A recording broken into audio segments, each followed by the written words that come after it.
Et alors là, il faut lire le rapport, donc je reviens au rapport d'activité de l'Inspection générale des finances de 2013, donc, dans lequel le nom de François Asselineau figure, évidemment, puisqu'il en est membre. Il en est l'un des 44 membres de l'Inspection générale des finances. Alors, qu'est-ce que l'IGF? Bon, on nous apprend que, mais ça je passe vite, c'est une mission générale de contrôle, d'audit, d'études, de conseil et d'évaluation en matière administrative. En gros, ce sont des fonctionnaires qui sont payés très très cher pour déterminer la politique économique de la France. Alors, mais plus intéressant, on lit un peu plus bas, qu'en 2013, l'IGF a ainsi participé à plusieurs missions de renforcement des capacités ministérielles institutionnelles d'État en développement en partenariat avec la Banque mondiale. Donc là déjà, on est au cœur du nouvel ordre mondial que Asselineau dénonce toutes ces conférences. Mais alors, comment est-ce qu'il peut rester membre, un des 44 plus éminents membres d'une institution qui développe un partenariat avec la Banque mondiale? Ça ne le dérange pas, ça, François Asselineau? Ainsi que des missions d'assistance à la Grèce, là c'est presque comique, dans le cadre de sa participation à la task force mise en place par la Troïka. Je ne l'invente même pas. Téléchargez ce rapport, c'est gratuit. Tapez rapport d'activité, etc. Je vous lis ce qui est écrit, noir sur blanc. Alors, je finis donc ma phrase, parce qu'elle est vraiment drôle. Ainsi que des missions d'assistance à la Grèce dans le cadre de sa participation à la task force mise en place par la Troïka, entre parenthèses, Commission européenne, Banque centrale européenne, Fonds monétaire international. Voilà. Donc là, on a la totale. Voilà, Troïka, quoi. Alors, je dois continuer la lecture. Je sais que ça va être douloureux pour des gens qui se réclament de François Asselineau, et puis pour François Asselineau lui-même, mais j'y peux rien. Il faut voir quand même la tartufferie de ces gens-là, qui nous font des leçons de morale à longueur de temps, en inventant et en disant des mensonges en plus. Mais, voilà, ils payaient par l'oligarchie, qui dénonce lui-même. Bon.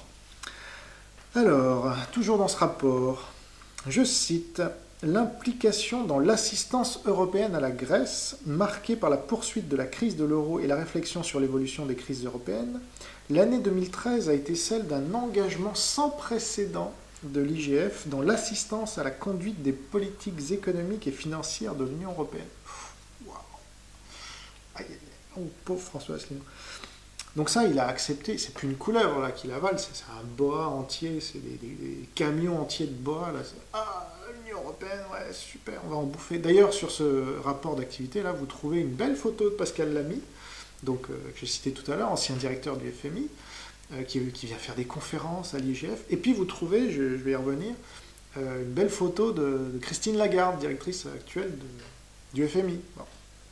Enfin, je continue là, n'allons pas trop vite en besogne. Dans le cadre de l'assistance technique européenne à la Grèce dans le domaine de la réforme des administrations publiques, dont la coordination a été confiée à Pierre Lepetit, inspecteur général des finances, l'IGF a mené à Athènes en 2013 3 missions d'accompagnement de l'évaluation et de la réforme du ministère des Finances grec. Voilà, ce travail, alors là, c'est pas Goldman Sachs, hein, à ma connaissance. C'est l'IGF, dont fait partie François Asselineau. Alors, les Asseliniens et puis les Upériens et tout ce que vous voulez, il va falloir revoir un peu vos cartographies, là, parce qu'elle figure jamais l'IGF dedans. Pourtant, elle est au cœur de tout ça. Les Goldman Sachs, ils ont été là un peu au début pour ramasser un maximum de fric, mais après, qui gère l'IGF? Alors, ce travail a été réalisé en étroite collaboration avec les représentants du FMI et de la task force de la Commission européenne, dont sont membres 2 inspecteurs des finances. Bon, alors, c'est pas François Asselineau, parce que alors là, ça aurait été quand même trop énorme. Cécilia Berthaud et Claude Wendling. Voilà, je vais pas écorcher leur nom. Je continue. Alors, les missions d'audit et de formation du Fonds monétaire international. Intéressant, donc la relation là, elle est carrément intriquée. L'IGF a participé en 2013 à 4 missions d'audit et de formation pour le compte du FMI. Voilà. Donc l'IGF, François Asselineau, travaille pour le FMI. Intéressant. Donc là, je vous mets la superbe photo de Christine, directrice générale du FMI. Et donc plus loin, on lit, en mai 2013, l'IGF a assuré pour le compte du FMI et de l'Union européenne une mission d'assistance au ministère de l'économie et des finances du Togo. Là, on comprend mieux peut-être les liens de François Asselineau avec la francophonie.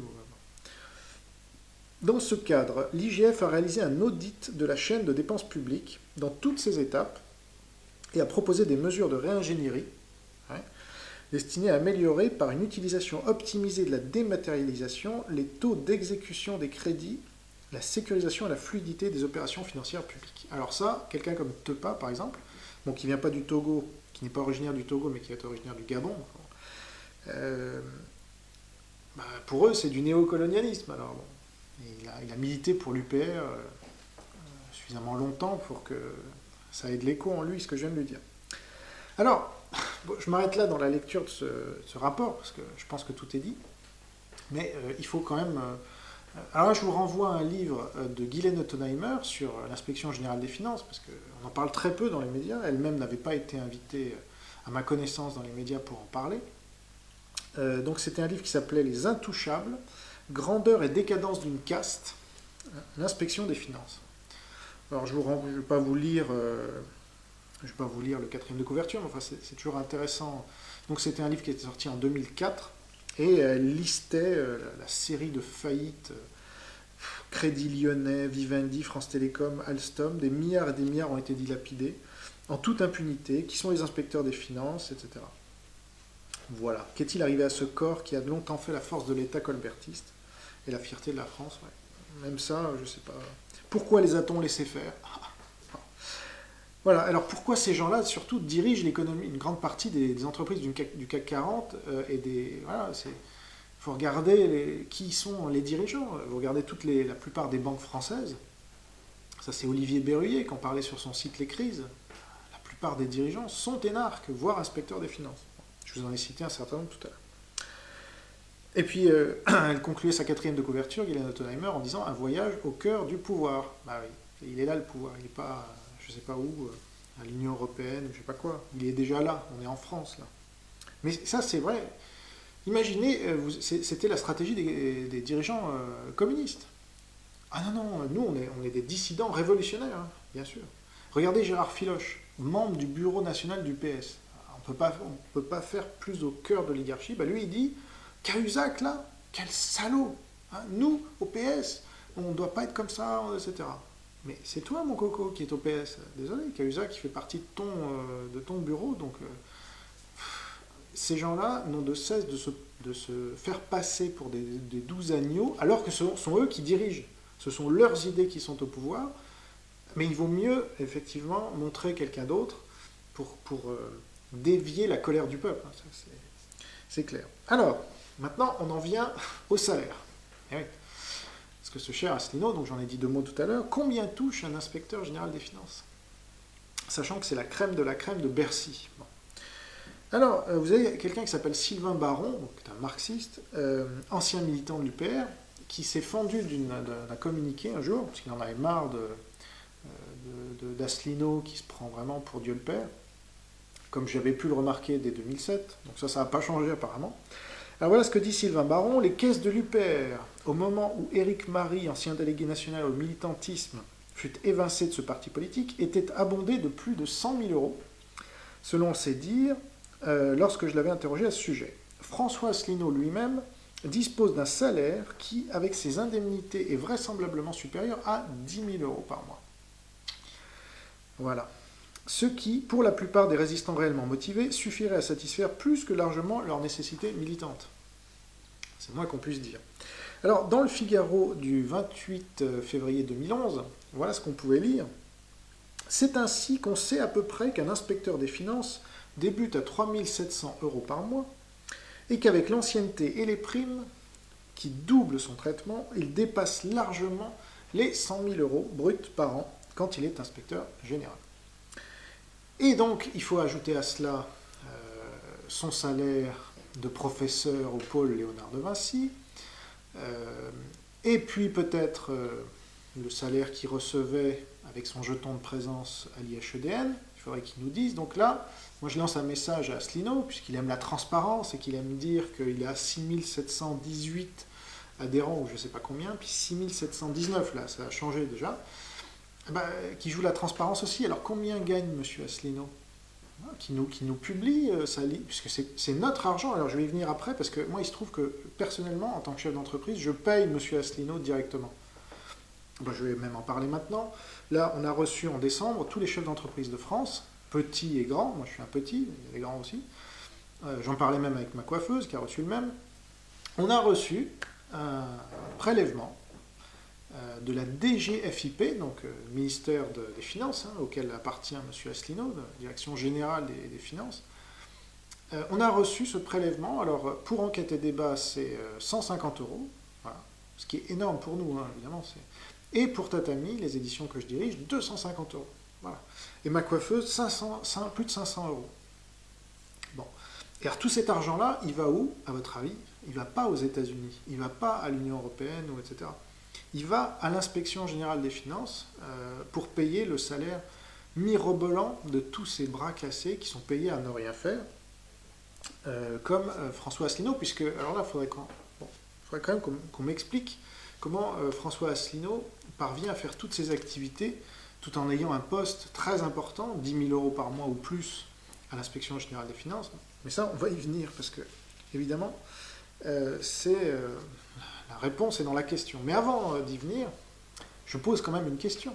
Est-ce que François Asselineau est en règle? Voilà.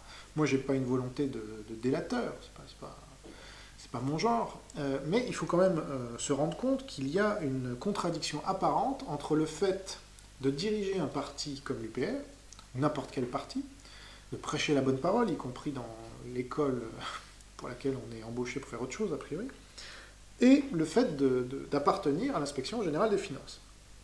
Alors je lis, dans le rapport d'activité de l'Inspection Générale des Finances de 2013, le même que tout à l'heure, il est écrit « Dès 2009, le service a adopté une charte de déontologie permettant de mettre plus particulièrement en relief les exigences s'imposant aux inspecteurs du fait des fonctions qu'ils exercent. Cette charte vise à préciser et éclairer certains devoirs déontologiques généraux, notamment le respect des règles méthodologiques, qui permet d'atteindre le plus haut niveau d'indépendance, d'objectivité et de confidentialité dans les travaux, la déclaration d'intérêt susceptible de faire obstacle à l'exercice serein des fonctions, le respect absolu des règles résultant des textes et de la jurisprudence, obligation de neutralité, d'impartialité, de désintéressement, de loyauté, de respect du devoir de réserve, de discrétion et de dévouement. Ça, je suis désolé, l'UPR, elle n'est pas neutre. Voilà.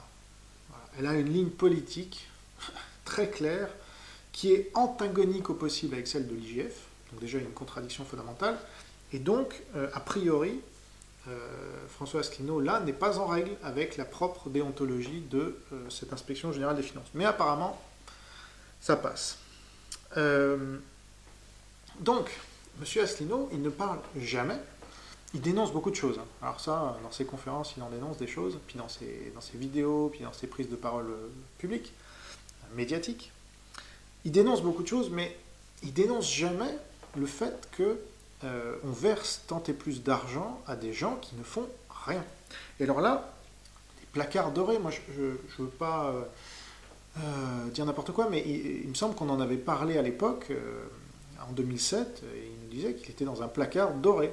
C'est-à-dire qu'il était payé à ne rien faire, et que son salaire tombait tous les mois tranquillement, et qu'il pouvait vaquer à ses occupations, et qu'on ne lui disait rien. Alors, ça se confirme dans un article de Challenge du 25 avril 2013, de Thierry Fabre, dans lequel il est dit « À Bercy, l'Inspection Générale des Finances IGF, le corps de contrôle d'élite de l'État, occupe tout un couloir au 8e étage du bâtiment Colbert. Les jeunes inspecteurs tout juste sortis de l'ENA l'appellent ironiquement l'étage médicalisé. Allusion à la quarantaine d'inspecteurs généraux des finances, voilà, 44, l'un des grades les plus prestigieux. Ils en ont assez de voir leurs aînés assoupis finir leur carrière dans un placard doré, avec un traitement, donc apparemment Asselineau n'est pas le seul, ces 44 là, bon, avec un traitement confortable de 10 000 € par mois environ, donc ça se confirme. À part quelques-uns, ces cadres ne font presque rien. Officiellement, ils supervisent les rapports. En réalité, nous faisons tout le travail. Nous confie l'un de ces énarques révoltés, pointant certains généraux qui partent en week-end dès le mercredi soir. Et oui, et là, comment expliquer autrement le fait que François Asselineau ait pu faire toutes ces conférences, parce que vous imaginez bien que faire des conférences dans toute la France, ça coûte énormément d'argent. Alors peut-être il a mis une partie de son salaire, voire une grande partie de son salaire dans les billets de train, à moins qu'il ait des avantages. Là, il faudrait creuser, il faudrait enquêter, mais je ne peux pas tout faire. Parce que vous savez, quand vous êtes, par exemple, fonctionnaire à la SNCF, payez pas vos billets, hein, et puis vos parents non plus, vos grands-parents non plus. Enfin, là aussi, c'est la mafia, c'est la même, hein, c'est les fonctionnaires et les hauts fonctionnaires. Donc ils s'arrangent entre eux, quand vous faites partie de l'EDF, vous ne payez pas l'EDF, etc., etc. Alors lui, comment est-ce que François Asselineau a pu faire toutes ces conférences dans toute la France, y compris dans les dom-toms, etc. Pendant toutes ces années, surtout que je vous rappelle, au début, on était très, très peu nombreux. Moi, j'ai été à quelques-unes des conférences, on était 5, on était 10 maximum dans les tout débuts. Alors comment... Et il faut tenir, et il a mis plusieurs années, il l'a dit d'ailleurs, il y a eu une accélération, je crois la 3e ou la 4e année. Mais pendant 3 ans, prêcher comme ça dans le désert, à 5 ou 10 mecs au fin fond de je sais pas quelle banlieue, de je sais pas quelle ville, ça coûte cher. Louer la salle, parce qu'au début vous n'avez pas d'adhérents, donc vous n'avez pas de... Donc ben voilà, c'est l'oligarchie en fait qui a payé François Asselineau,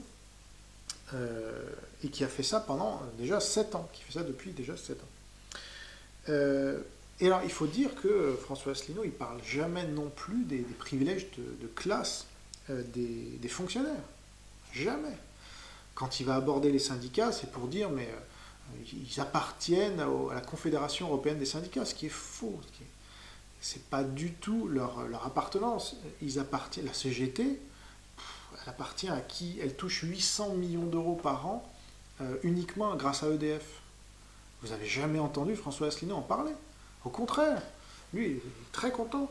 Donc entre la Confédération européenne des syndicats qui n'a aucun poids et rien que cette mesure-là et toutes les autres, je vous renvoie au rapport censuré de François Perruchot sur le financement des syndicats. Vous avez 17 000 mis à disposition pour les syndicats, ce qui représente plus d'1 milliard d'euros. Donc des gens qui sont payés à ne rien faire non plus, à aller dans les manifs, à bloquer la France et à buller, voire à aller dans les ministères, comme me l'avait dit Pierre Cassin, ancien ouvrier du livre CGT, 300 molosses comme ça, qui sont payés juste pour aller dans les ministères, mettre la pression quand les ministres ou leurs affidés veulent faire passer des lois qui ne sont pas favorables aux intérêts de la CGT. Voilà. Mais ça, Asselineau, ah non, bah non, on ne peut pas en parler. C'est ses copains, c'est sa caste. C'est l'oligarchie, il en fait partie. Donc il va vous parler tant et plus de liens plus ou moins brumeux entre je ne sais pas quel truc, il y a 30 ans ou 50 ans. Mais là, Macron, par exemple, il va vous en parler, mais comme un young leader. Il ne va pas vous en parler comme un inspecteur général des finances. C'est beaucoup plus gênant, forcément. Voilà. Donc, moi, qui suis petit chef d'entreprise, et alors là, c'est intéressant de comparer aussi. Qui me finance? Mes lecteurs. Voilà. Les lecteurs de mes livres, les lecteurs des livres de la maison d'édition que je dirige, et que j'ai financé moi-même avec mon propre argent, voilà, que j'avais gagné avant dans le secteur privé. Et j'ai vendu ma maison et ma voiture pour financer mes activités. Ça ne tombe pas du ciel, donc il y a toujours de l'argent, mais d'où il vient cet argent? Cet argent, il oriente votre activité. Alors, ce qui est intéressant, c'est... voilà, si on était un adepte du complot comme Asselineau, et comme beaucoup de ses adeptes, on pourrait se dire, mais alors l'oligarchie, elle est très maligne. Elle lance là quelqu'un comme François Asselineau, elle ferme les yeux, parce que j'ai démontré qu'a priori, Asselineau n'est pas en règle avec sa déontologie. Donc, c'est forcément qu'on ferme les yeux sur son activité. Donc, c'est que ça ne dérange pas l'oligarchie, voire que ça l'arrange. D'avoir un des leurs, c'est à double sens, hein, c'est un leurre, effectivement. C'est-à-dire qu'on envoie Asselineau pour faire diversion de la véritable oligarchie et dire, oui, allez, vas-y, va dire que c'est les États-Unis, l'Union européenne, etc., parce que là, comme ça, ils ne nous regarderont pas, nous. Et ça, c'est bien vu. Franchement, l'oligarchie, elle n'est pas bête. Ce n'est pas une théorie du complot, c'est les faits. Donc François Asselineau, voilà, moi je pense, c'est ma thèse, que j'ai comprise maintenant, parce que c'est les faits qui parlent. Lui, il est mandaté par l'oligarchie pour orienter les Français dans une voie de garage. Parce qu'une fois de plus, alors on va le voir, c'est faire diversion de la véritable oligarchie. Et Asselineau, c'est un fin connaisseur de la stratégie de la guerre de l'information. D'ailleurs, il se fend tous les ans, le 4 août, il se fend de papier sur il faut une nouvelle nuit du 4 août, il faut une nouvelle nuit du 4 août. Je sais pas, je vous y renvoie, tapez une nouvelle nuit du 4 août, vous allez voir. Et alors, ce qu'il veut, lui, pour une nouvelle nuit du 4 août, vous savez que cette nuit du 4 août, c'était quand on a aboli les privilèges seigneuriaux et féodaux. Voilà. Il y avait des gens qui étaient... S'il n'y avait pas l'égalité en droit, voilà. Il y a des gens qui naissaient, parce que c'était par naissance, naissaient seigneurs, et puis d'autres qui naissaient serfs, ou en tout cas, ils bossaient pour eux, quoi. Donc ils avaient des impôts, tant et plus. Alors c'est marrant, parce que c'est un peu la même situation qu'aujourd'hui. Mais pas pour Asselineau, non, non. Lui, il dit, il faut l'égalité de tous devant l'impôt, qui est largement bafouée par les évasions fiscales. Elle n'est pas bafouée parce que les fonctionnaires ont tant et plus d'avantages sur les gens du privé. Ah non, elle est bafouée parce qu'il y a l'évasion fiscale. Bon. Alors, ça c'est intéressant parce que qu'est-ce qu'il dit? Il va interdire l'évasion fiscale. Il va interdire à des gens d'investir à l'étranger. Ça s'appelle le communisme. Bon. Alors, qu'est-ce qu'il nous dit d'autre? Il faut une nouvelle nuit du 4 août pour l'égalité de tous devant la retraite, la maladie ou la mort, qui est également largement bafouée, du fait des conditions de vie et de travail par trop différentes. Alors ça, il faut bien se mettre dans la tête que Asselineau veut que tout le monde vive de la même manière, avec des conditions de vie équivalentes, qui meurent au même moment, enfin j'en sais rien. C'est du délire, c'est le communisme, voilà, c'est l'égalitarisme absolu. Alors qu'il y a bien une inégalité des retraites, mais c'est celle des fonctionnaires, où ils partent plus tôt que les gens du privé, ils sont payés plus que les gens du privé, ils ont tout un tas d'avantages, ils peuvent faire de la retraite par capitalisation, avec le préfonds retraite, alors que les gens du privé, ils ne peuvent pas. C'est interdit. Voilà l'inégalité, elle est claire. Eh ben non. Pour Asselineau, c'est que les gens ne sont pas égaux comme il faut. Alors je continue. Il faut l'égalité de tous dans l'accès aux emplois publics ou aux médias, qui est victime du népotisme qui ravage la société française en accordant des privilèges indus ou des raccourcis de carrière à des jeunes qui n'ont comme seul mérite que d'être nés dans une famille fortunée ou célèbre. Alors moi j'ignorais que tous les privilèges dont bénéficient les gens de la RATP, de la SNCF, de l'EDF, dont on a parlé tout à l'heure, c'était des gens nés comme ça. Non, ils ont postulé pour devenir fonctionnaires, ils ont bénéficié de ça. Voilà. Et après, ils se sont arc-boutés dessus en manifestant, alors qu'ils ont l'avantage de l'emploi à vie, de tout un tas d'avantages. Là, je vous renvoie, je ne sais pas à quoi vous renvoyez d'ailleurs. Ben, vous allez sur la partie best-of du site Enquête et Débat. Vous cliquez et vous allez voir tous les avantages des fonctionnaires, entre autres. Bon. Mais ça, non. Ça ne parle pas... bah, évidemment, il en est. Il ne va pas dénoncer ses propres avantages. C'est-à-dire, c'est là où je vais rejoindre pour une fois Étienne Chouard. Il ne faut pas demander aux gens qui nous dominent de nous dire qu'ils nous dominent et puis de nous dire qu'ils ont plein d'avantages et que nous, et que eux sont privilégiés et que nous, on n'est pas privilégiés. Ah non, ça ne marche pas comme ça. Quand vous êtes François Asselineau, vous gagnez 10 000 euros net par mois depuis des années, parce qu'il faudrait voir les impôts qu'ils payent là-dessus, hein, c'est même pas sûr. Il ne faut pas s'attendre à ce que ce gars-là, il veuille l'égalité, une meilleure égalité de revenus. Non, lui, il veut le communisme. Bon. Et là, c'est clair, l'égalité de tous les Français au sein de la République, qui est directement attaquée par la politique dite de l'Europe des régions, qui vise à démanteler l'unité, l'indivisibilité de la République française. Bon, franchement, il n'y a pas plus urgent que ça. Vous avez des gens aujourd'hui qui se suicident, qui tombent dans la dépression. Là, je parle des chefs d'entreprise et des salariés du privé, qui peuvent se faire virer du jour au lendemain, ou qui peuvent tout perdre, ce qu'ils ont investi de leur propre argent, ce qui n'arrivera jamais à un fonctionnaire. Jamais, jamais, jamais. Il n'investit aucunement son argent et il ne perd pas son emploi. Donc il ne peut rien lui arriver. Et ben, le chef d'entreprise, lui, il prend des risques, alors évidemment. Certains réussissent et deviennent riches. Et alors, c'est la moindre des choses, parce que la plupart, quand même, à cause de cette oligarchie et de ces fermiers généraux, moi je les appelle des fermiers généraux, les gens de l'IGF, et puis de Bercy et de tout ce système, de cette oppression fiscale-là. C'est vraiment les fermiers généraux modernes.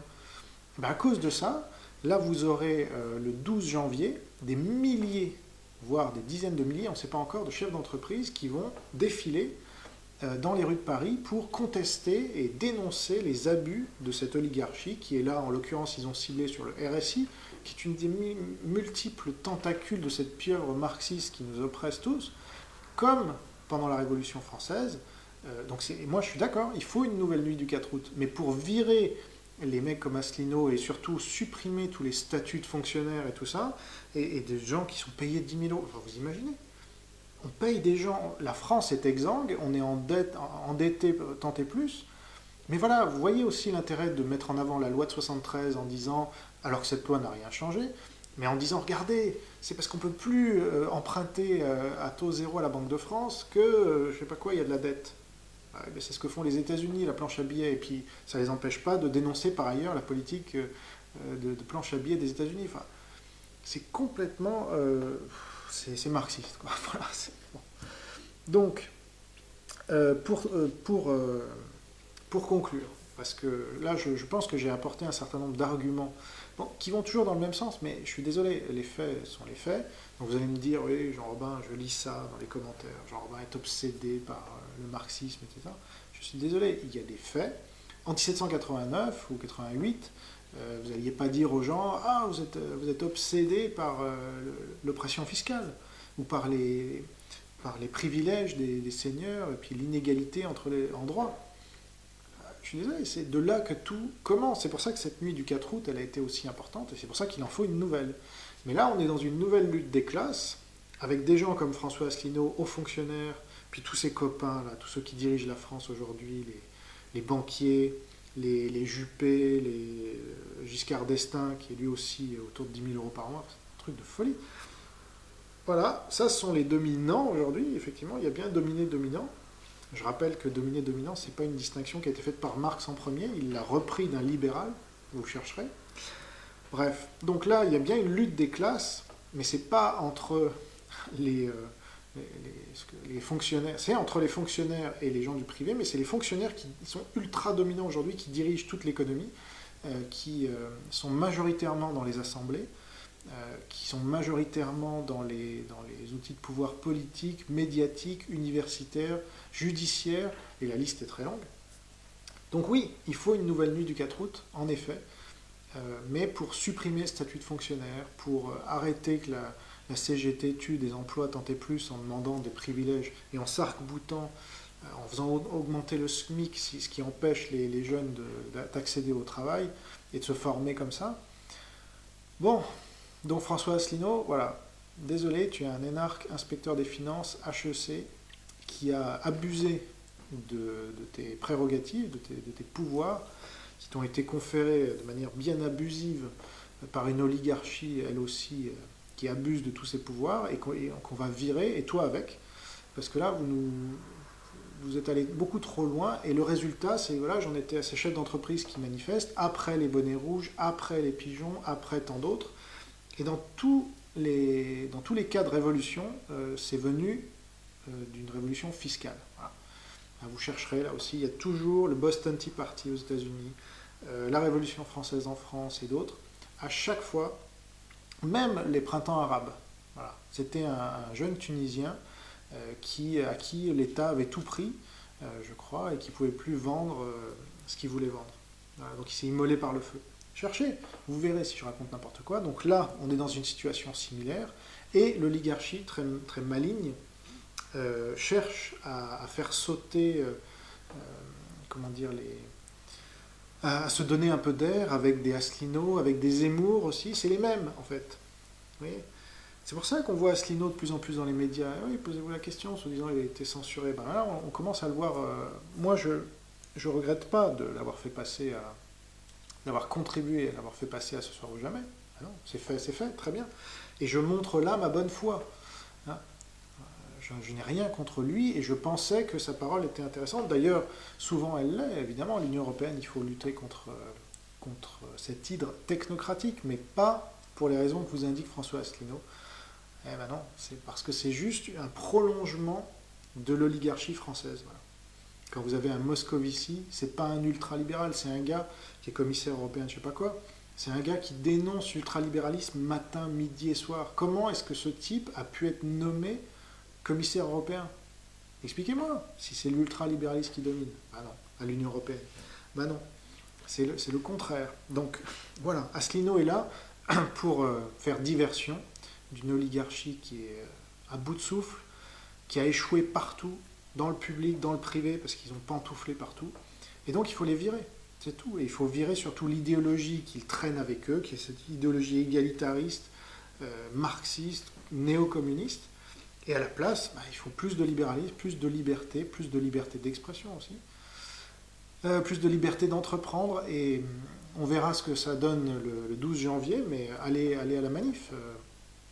Allez à la manif contre le RSI, et puis il y aura d'autres manifs comme ça, parce qu'au bout d'un moment, les chefs d'entreprise, ils n'en peuvent plus. Et puis c'est eux qui créent l'emploi, c'est eux qui créent... c'est pas Asselineau. Voilà. Asselineau, il crée rien. Voilà. Donc, j'espère vous en avoir convaincu quelques-uns, parce que je sais que malheureusement, il y a beaucoup de sectaires chez les disciples de l'UPR, mais si vous êtes intéressé par les faits, Asselineau vous montre des faits, moi je vous ai montré d'autres faits. Donc, voilà. Après, faites-vous votre examen de conscience, et puis voyez si c'est vraiment pour Asselineau qu'il faut que vous militiez, donc pour l'oligarchie, ou bien s'il n'y a pas un autre chemin, qui est le chemin de l'insoumission que je prône pour ma part. Voilà, merci d'avoir suivi ce JT Intelligent, et à bientôt pour une nouvelle édition.